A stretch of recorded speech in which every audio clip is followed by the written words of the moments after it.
कृष्ण दोस्तों, आपका स्वागत है आपके अपने YouTube चैनल स्टडी जोन में। तो आज की इस वीडियो में हम पढ़ेंगे हजारी प्रसाद द्विवेदी जी द्वारा लिखित निबंध नाखून क्यों बढ़ते हैं। तो चलिए इस निबंध को पढ़ते हैं। बच्चे कभी कभी चक्कर में डाल देने वाले प्रश्न कर बैठते हैं। अल्पज्ञ पिता बड़ा दयनीय जीव होता है। मेरी छोटी लड़की ने जब उस दिन पूछ दिया कि आदमी के नाखून क्यों बढ़ते हैं, तो मैं कुछ सोच ही नहीं सका। हर तीसरे दिन नाखून बढ़ जाते हैं। बच्चे कुछ दिन तक अगर उन्हें बढ़ने दें तो माँ बाप अक्सर उन्हें डांटा करते हैं, पर कोई नहीं जानता कि यह अभागे नाखून क्यों इस प्रकार बढ़ा करते हैं। काट दीजिए, वे चुपचाप दंड स्वीकार कर लेंगे, पर निर्लज अपराधी की भांति फिर छूटते ही सेंध पर हाजिर। आखिर ये कितने बेहया हैं। कुछ लाख ही वर्षों की बात है, जब मनुष्य जंगली था। वनमानुष जैसा उसे नाखून की ज़रूरत थी। उसकी जीवन रक्षा के लिए नाखून बहुत ज़रूरी थे। असल में वही उसके अस्त्र थे। दांत भी थे, पर नाखून के बाद ही उनका स्थान था। उन दिनों उसे जूझना पड़ता था, प्रतिद्वंदियों से दियों को पछाड़ना पड़ता था। नाखून उसके लिए आवश्यक अंग था। फिर धीरे धीरे वह अपने अंग से बाहर की वस्तुओं का सहारा लेने लगा। पत्थर के ढेले और पेड़ की डालें काम में लाने लगा। रामचंद्र जी की वानरी सेना के पास ऐसे ही अस्त्र थे। उसने हड्डियों के भी हथियार बनाए। इन हड्डी के हथियारों में सबसे मजबूत और सबसे ऐतिहासिक था देवताओं के राजा का वज्र, जो दधी चिरूनी की हड्डियों से बना था। मनुष्य और आगे बढ़ा। उसने धातु के हथियार बनाए, जिनके पास लोहे के शस्त्र और अस्त्र थे। वे विजयी हुए। देवताओं के राजा तक को मनुष्यों के राजा से इसीलिए सहायता लेनी पड़ती थी कि मनुष्य के राजा के पास लोहे के अस्त्र थे। असुरों के पास अनेक विद्याएं थी, पर लोहे के अस्त्र नहीं थे। शायद घोड़े भी नहीं थे। आर्यों के पास ये दोनों चीज़ें थी। आर्य विजयी हुए। फिर इतिहास अपनी गति से बढ़ता गया। नाग हारे, सुपर्ण हारे, यक्ष हारे, गंधर्व हारे, असुर हारे, राक्षस हारे। लोहे के अस्त्रों ने बाजी मार ली। इतिहास के आगे बढ़ा। पलीते वाली बंदूकों ने, कारतूसों ने, तोपों ने, बमों ने, बम वर्षक वायुयानों ने इतिहास को किस कीचड़ भरे घाट तक घसीटा है, ये सबको मालूम है। नखदर मनुष्य अब एटम बम पर भरोसा करके आगे की ओर चल पड़ा है, पर उसके नाखून अब भी बढ़ रहे हैं। अब भी प्रकृति मनुष्य को उसके भीतर वाले अस्त्र से वंचित नहीं कर रही है। अब भी वह याद दिला देती है कि तुम्हारे नाखून को भुलाया नहीं जा सकता। तुम वही लाख वर्ष पहले के नखदंतावलंबी जीव हो, पशु के साथ एक ही सतह पर विचरने वाले और चरने वाले। तथा कि मैं हैरान होकर सोचता हूँ कि मनुष्य आज अपने बच्चों को नाखून ना काटने के लिए डांटता है। किसी दिन कुछ थोड़े लाख वर्ष पूर्व वह अपने बच्चों को नाखून नष्ट करने पर डांटता रहा होगा। लेकिन प्रकृति है कि वह अब भी नाखून को जिलाए जा रही है, और मनुष्य है कि वह अब भी उसे काटे जा रहा है। वे कमबख्त रोज़ बढ़ते हैं, क्योंकि वे अंधे हैं, नहीं जानते कि मनुष्य को इससे कोटि कोटि गुना शक्तिशाली अस्त्र मिल चुका है। मुझे ऐसा लगता है कि मनुष्य अब नाखून को नहीं चाहता। उसके भीतर बर्बर युग का कोई अवशेष रह जाए, यह उसे असह्य है। लेकिन ये कैसे कहूँ, नाखून काटने से क्या होता है? मनुष्य की बर्बरता घटी कहाँ है? वह तो बढ़ती जा रही है। मनुष्य के इतिहास में हिरोशिमा का हत्याकांड बार बार थोड़े ही हुआ है। यह तो उसका नवीनतम रूप है। मैं मनुष्य के नाखून की ओर देखता हूँ तो कभी कभी निराश हो जाता हूँ। ये उसकी भयंकर पाशवी वृत्ति के जीवन प्रतीक है। मनुष्य की पशुता को जितनी बार भी काट दो, वह मरना नहीं जानती।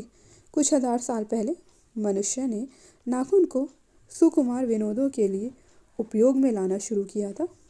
वात्स्यायन के कामसूत्र से पता चलता है कि आज से 2000 वर्ष पहले का भारतवासी नाखूनों को जम के संवारता था। उनके काटने की कला काफ़ी मनोरंजक बताई गई है।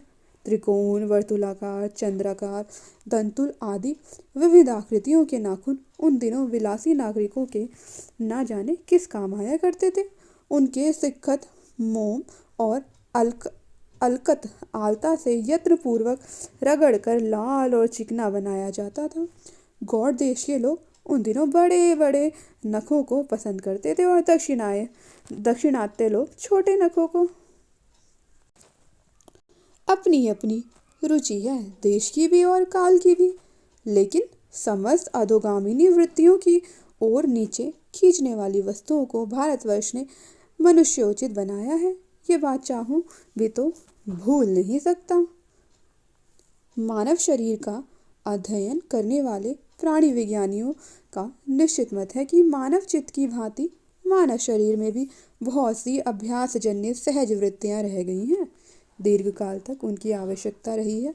अतएव शरीर ने अपने भीतर एक ऐसा गुण पैदा कर लिया है कि वे वृत्तियां अनायास ही और शरीर के अनजान में भी अपने आप काम करती हैं। नाखून का बढ़ना उसमें से एक है, केश का बढ़ना दूसरा, दांत का दोबारा उठना तीसरा, पलकों का गिरना चौथा है और असल में सहजात वृत्तियां अनजान की स्मृतियां को ही कहते हैं। हमारी भाषा में भी इसके उदाहरण मिलते हैं।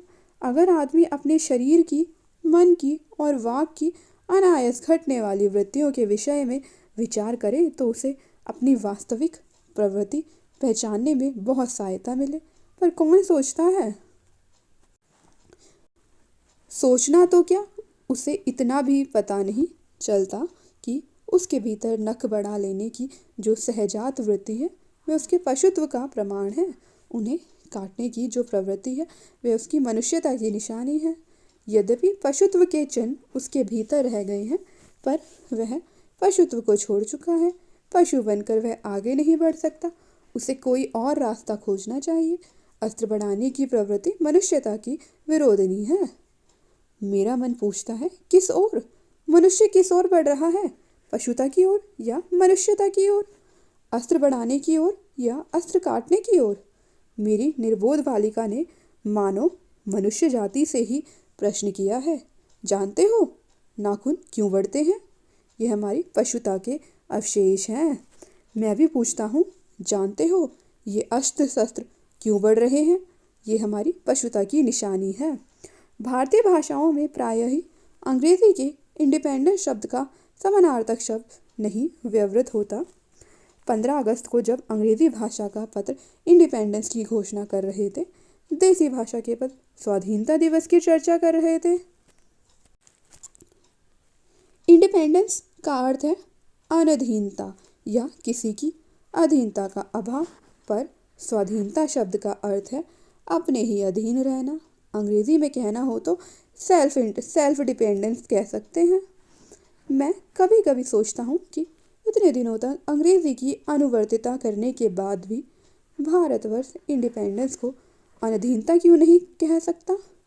उसने अपनी आज़ादी के जितने भी नामकरण किए, स्वतंत्रता, स्वराज्य, स्वाधीनता, उन सब में स्वयं का बंधन अवश्य रखा। यह क्या संयोग की बात है या हमारी समूची परंपरा की अनजान में हमारी भाषा के द्वारा प्रकट होती रही है? मुझे प्राणी विज्ञानी की बात फिर याद आती है। सहजात वृत्ति अनजानी स्मृतियों का ही नाम है। स्वराज होने के बाद स्वभावतः ही हमारे नेता और विचारशील नागरिक सोचने लगे हैं कि देश को सच्चे अर्थ में सुखी कैसे बनाया जाए। हमारे देश के लोग पहली बार यह सब सोचने लगे हो, ऐसी बात नहीं है। हमारा इतिहास बहुत पुराना है। हमारे शास्त्रों में इस समस्या को नाना भावों और नाना पहलुओं से विचारा गया है। हम कोई नौसिखिए नहीं हैं जो रातों रात अनजान जंगल में पहुंचाकर आरक्षित छोड़ दिए गए हों। हमारी परंपरा महिमामयी, उत्तराधिकार विपुल और संस्कार उज्जवल है। हमारे अनजान में भी ये बातें हमें एक खास दिशा में सोचने की प्रेरणा देती हैं। यह ज़रूर है कि परिस्थितियाँ बदल गई हैं, उपकरण नए हो गए हैं और उलझनों की मात्रा भी बहुत बढ़ गई है, पर मूल समस्या बहुत अधिक नहीं बदली है। भारतीय चित्त जो आज भी अनधीनता के रूप में न सोचकर स्वाधीनता के रूप में सोचता है, वह हमारे दीर्घकालीन संस्कारों का फल है। वह स्वयं के बंधन को आसानी से नहीं छोड़ सकता। अपने आप पर अपने आप के द्वारा लगाया हुआ बंधन हमारी संस्कृति की बड़ी भारी विशेषता है। मैं ऐसा तो नहीं मानता कि जो कुछ हमारा पुराना है, जो कुछ हमारा विशेष है, उससे हम चिपटे ही रहें। पुराने का मोह सब समय वांछनीय ही नहीं होता। मेरे बच्चे को गोद में दबाए रहने वाली बंदरिया मरे बच्चे को गोद में दबाए रहने वाली बंदरिया मनुष्य का आदर्श नहीं बन सकती। परंतु मैं ऐसा भी नहीं सोच सकता कि हम नई अनुसंधित्सा के नशे में चूर होकर अपना सर्वस्व खो दें। कालिदास ने कहा था कि सब पुराने अच्छे नहीं होते, सब नए खराब नहीं होते। भले लोग दोनों की जांच कर लेते हैं। जो हितकर होता है उसे ग्रहण करते और मूढ़ लोग दूसरों के इशारों पर भटकते रहते हैं। सो हमें परीक्षा करके हितकर बात सोच लेनी होगी, और अगर हमारे पूर्व संचित भंडार में वह हितकर वस्तु निकल आए तो इससे बढ़कर और क्या हो सकता है। जातियां इस देश में अनेक आई हैं, लड़ती झगड़ती भी रही हैं, फिर प्रेम पूर्वक बस भी गई थी। सभ्यता की नाना सीढ़ियों पर खड़ी और नाना और मुख करके चलने वाली इन जातियों के लिए एक सामान्य धर्म खोज निकालना कोई सहज बात नहीं थी। भारतवर्ष के ऋषियों ने अनेक प्रकार से इस समस्या को सुलझाने की कोशिश की थी, पर एक बात उन्होंने लक्ष्य की थी। समस्त वर्णों और समस्त जातियों का एक सामान्य आदर्श भी है, वह है अपने ही बंधनों से अपने को बांधना। मनुष्य पशु से किस बात में भिन्न है? आहार निद्रा आदि पशु सुलभ स्वभाव उसके ठीक वैसे ही है जैसे अन्य प्राणियों के, लेकिन वह फिर भी पशु से भिन्न है। उसमें संयम है, दूसरे के सुख दुख के प्रति संवेदना है, श्रद्धा है, तप है, त्याग है। यह मनुष्य के स्वयं के उद्भावित बंधन है। इसीलिए मनुष्य झगड़ते टंटे को अपना आदर्श नहीं मानता, गुस्से में आकर चढ़ दौड़ने वाले अविवेकी को बुरा समझता है और वचन, मन और शरीर से किए गए असत्य आचरण को गलत आचरण मानता है। ये किसी भी जाति या वर्ण या समुदाय का धर्म नहीं है, यह मनुष्य मात्र का धर्म है। महाभारत में इसीलिए निर्वैर भाव, सत्य और अक्रोध को सब वर्णों का सामान्य धर्म कहा है।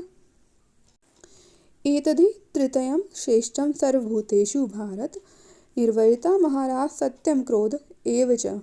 अन्यत्र इसमें निरंतर दानशीलता को भी गिनाया गया है। गौतम ने ठीक ही कहा था कि मनुष्य की मनुष्यता यही है कि वह सबके दुख सुख को सहानुभूति के साथ देखता है। यह आत्म निर्मित बंधन ही मनुष्य को मनुष्य बनाता है। अहिंसा, सत्य और अक्रोध मूलक धर्म का मूल उत्स यही है। मुझे आश्चर्य होता है कि अनजान में भी हमारी भाषा में ये भाव कैसे रह गया है, लेकिन मुझे नाखून के बढ़ने पर आश्चर्य हुआ था। अज्ञान सर्वत्र आदमी को पछाड़ता है और आदमी है कि सदा उससे लोहा लेने को कमर कसे है।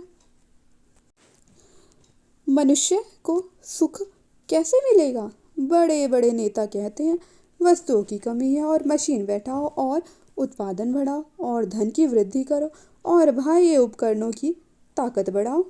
एक बूढ़ा कहता था, बाहर नहीं भीतर की ओर देखो, हिंसा को मन से दूर करो, मिथ्या को हटाओ, क्रोध और द्वेष को दूर करो, लोक के लिए कष्ट सहो, आराम की बात मत सोचो, प्रेम की बात सोचो, आत्मतोषण की बात सोचो, काम करने की बात सोचो। उसने कहा, प्रेम ही बड़ी चीज़ है क्योंकि वह हमारे भीतर है। उच्छृंखलता पशु की प्रवृत्ति है, स्व का बंधन मनुष्य का स्वभाव है। बूढ़े की बात अच्छी लगी या नहीं पता नहीं, उसे गोली मार दी गई।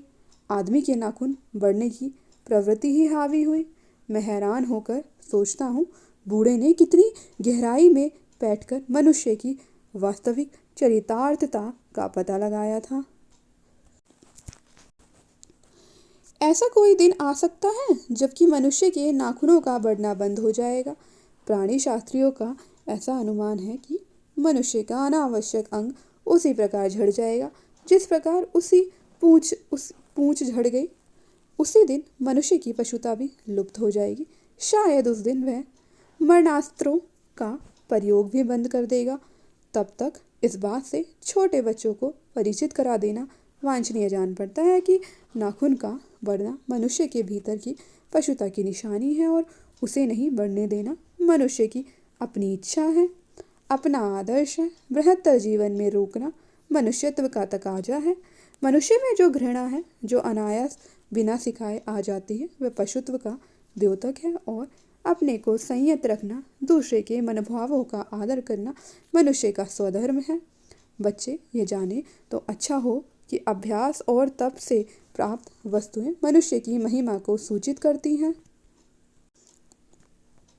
सफलता और चरितार्थता में अंतर है। मनुष्य मरणास्त्रों के संचयन से बाह्य उपकरणों के बाहुल्य से उस वस्तु को पा भी सकता है जिसे उसने बड़े आडंबर के साथ सफलता का नाम दे रखा है, परंतु मनुष्य की चरितार्थता प्रेम में है, मैत्री में है, त्याग में है, अपने को सबके मंगल के लिए निशेष भाव से दे देने में है। नाखूनों का बढ़ना मनुष्य की उस अंध सहजात वृत्ति का परिणाम है जो उसके जीवन में सफलता ले आना चाहती है। उसको काट देना उस स्वनिर्धारित आत्मबंधन का फल है जो उसे चरितार्थता की ओर ले जाती है। नाखून बढ़ते हैं तो बढ़े, मनुष्य उन्हें बढ़ने नहीं देगा। तो इसी के साथ ये निबंध यहाँ पर समाप्त होता है। लाइक करें, शेयर करें और हमारे चैनल को सब्सक्राइब करें।